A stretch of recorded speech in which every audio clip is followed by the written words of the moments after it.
Congratulations. How's it feel? Feels great. Thanks for asking. You know, these girls work really hard.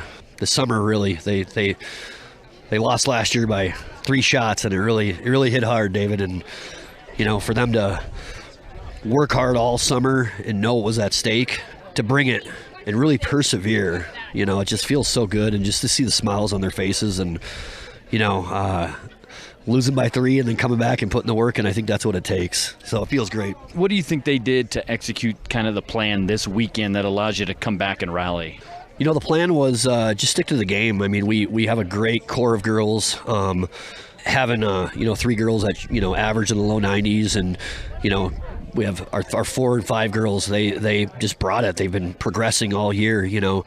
And when you have that team unit and fighting for each other is what I think the thing was, because we knew that we weren't going to be the Erica Cooks of the 3A, but if we could come to the table and hang, and we played our role and we executed our job, we knew what we were capable of. And I think that's what our girls brought to the table today.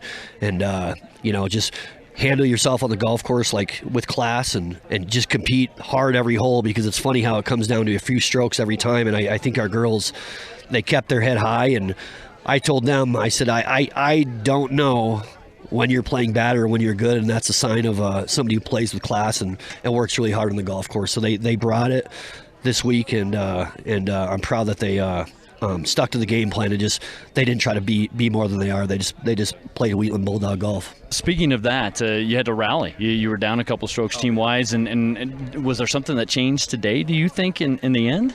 You know, it was just last night, our 2-3 girls, you know, they didn't play up to their expectations, and it wasn't about what they shot. It was about their letting down their team, and I think that goes a long way, you know, because Briley and Macy, they averaged low 90s all year, and they didn't do it, you know. And our 4 and 5 girls come and shoot their PRs, you know. It was just a team effort, and it wasn't about what they shot as an individual. It was that they let their team down, and I think that's most inspiring as a coach, and you know, people in the Wheatland community. It was about that Bulldog pride, and you know, you could have just hung your head, and you know, but you know, it's about that just coming together and knowing that it's a team effort, and that's what it took. So that was the coolest thing, that they didn't care about their score. They cared that they let down their teammate. So they battled back, and that's awesome.